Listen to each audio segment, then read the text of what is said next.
शिंदे गटाचे मंत्री अब्दुल सत्तार यांच्या वाढदिवसानिमित्त आयोजित केलेल्या गौतमी पाटीलच्या कार्यक्रमात लाठीचार्जची घटना घडली आहे। सिल्लोडमध्ये गौतमी पाटीलचा कार्यक्रम सुरू असताना काही तरुणांनी हुल्लडबाजी करायला सुरुवात केली। त्यानंतर संतापलेल्या अब्दुल सत्तारांनी पोलिसांना लाठीचार्ज करण्याचे आदेश दिले। अब्दुल सत्तारांच्या आदेशानंतर पोलिसांनी लाठीमार केला। पण धक्कादायक बाब म्हणजे कार्यक्रमात गोंधळ घालणाऱ्या लोकांना जबरदस्त मारा असे आदेश सत्तारांकडून दिले गेले।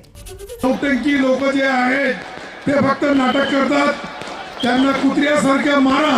जे गद्दार असेल, जे प्रोग्राम मध्ये फक्त धिंगाणा घालण्यासाठी येणार आहे, खाली बसा, अरे खाली बसा, हे पुढचे मारा त्यांना दोन चार।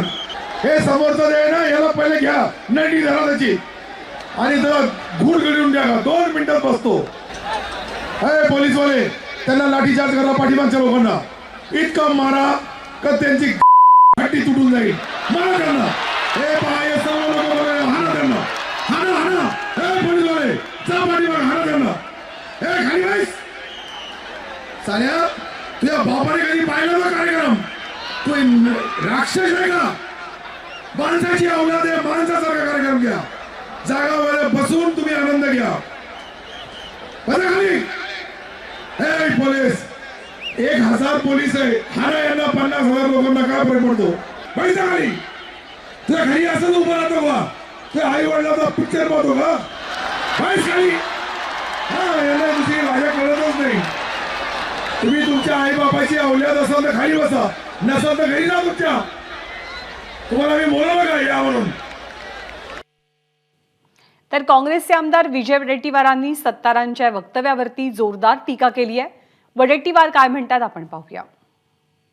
खरं तर कालचं अब्दुल सत्तारांचं वक्तव्य महाराष्ट्राच्या संस्कृतीला काळीमा फासणार आहे। महायुती सरकार आणि त्यांची संस्कृती, त्यांची भाषा हे मात्र अब्दुल सत्तारांच्या मुखातून आता बाहेर पडत आहे।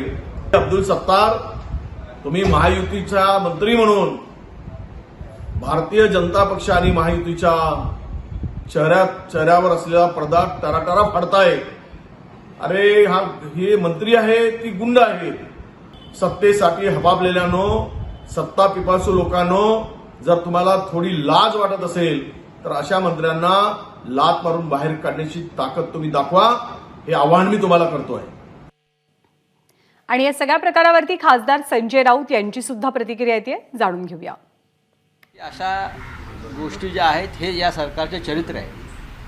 किती वेळा त्या माणसावर बोलायचं? बोलावं ना, त्यांचे प्रवक्ते आहेत ते बोलतील। महाराष्ट्रात इतर सुद्धा अनेक राजकीय पक्ष आहेत, महिला आहेत, त्या बोलतील ना, आम्ही बघू ना त्याचं काय करायचं। एबीपी माझा, उघडा डोळे बघा नीट।